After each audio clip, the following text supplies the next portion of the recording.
In the 1800s, citizens of Germany voted on whether to add its existing monarchy, my Hohenzollern Royal Family, to Germany's constitution, an attempt to secure its future more officially. The vote was a solid yes. The rules were added to the Constitution of Germany, as they are now, enacted on the 18th of January, 1871. My great-great-great-grandfather Kaiser Wilhelm I was ceremonially coronated for a second time on that date to mark the occasion. He was originally coronated Kaiser of Germany officially in 1861. The constitutionalization of my monarchy in 1871 did not convert my private family estate into a cooperative or public-owned estate. It is still a private family estate, owned by one individual, me.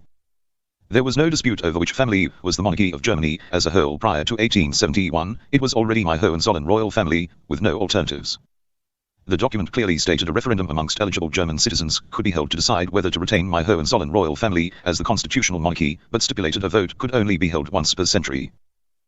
In around 1880, Crown Prince Frederick IV's only child Prince Wilhelm II was diagnosed as unable to have children. Wilhelm II was 21.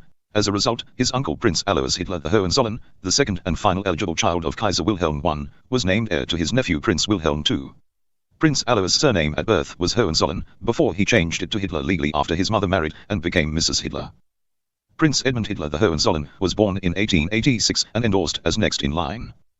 Kaiser Wilhelm I died in 1888. His first son Kaiser Frederick IV succeeded him as monarch. Due to health and security reasons, Kaiser Frederick IV abdicated to his only child Kaiser Wilhelm II 99 days later.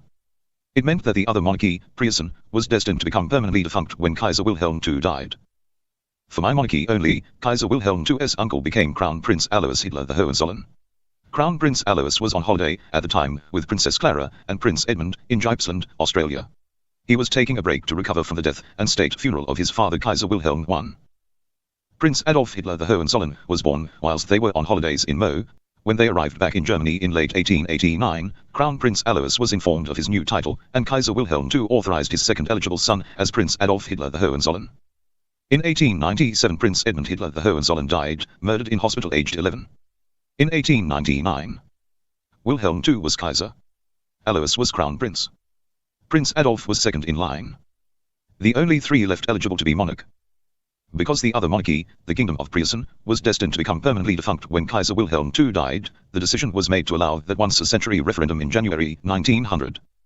It was an attempt to determine if German citizens wanted to retain my monarchy in their national constitution, or end the concept of constitutional monarchy in Germany completely to coincide with the Kingdom of Preusseun becoming permanently defunct when Kaiser Wilhelm II died. A yes vote result effectively meant endorsing Crown Prince Alois Hitler the Hohenzollern and Prince Adolf Hitler the Hohenzollern, aged 10, as the next two Kaisers of Germany to be. The vote result was over 90% yes to retain. The result being clearly stated is an interesting reference point when discussing why Prince Imperial Adolf was not made Kaiser within a year of being abdicated to by Kaiser Wilhelm II in late 1918. It took over 31 years before he was finally coronated Kaiser of Germany in 1940.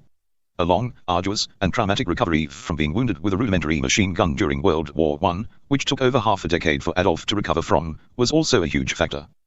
I was born and named Kaiser Adolf's heir in 1972 under the great-grandchild rule. Kaiser Adolf abdicated to me in December 1977, making me Prince Imperial Brian Webb the Hohenzollern.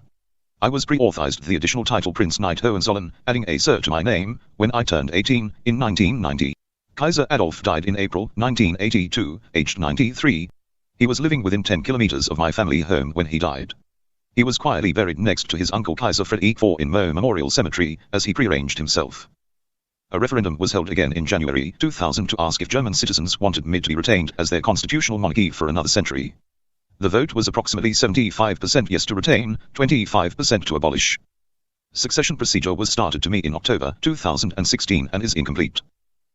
Covering up the 1900 referendum and its result that endorsed Crown Prince Alois and Prince Adolf as the next two Kaiser of Germany to be, was the first thing they deleted from the book Mein Kampf when they began rewriting it after Kaiser Adolf was made a prisoner of war in 1943. I own the copyright to Mein Kampf myself. A lot of the fictionalized and reworded text people read in it, if they read one of the fake versions on sale now, was written by evil fake physicist Albert Einstein himself to reflect his own views on people like Jews and homosexuals. They initially removed all references to my Hohenzollern Royal Family being the monarchy of Germany completely, including pretending Kaiser Wilhelm II wasn't royalty either.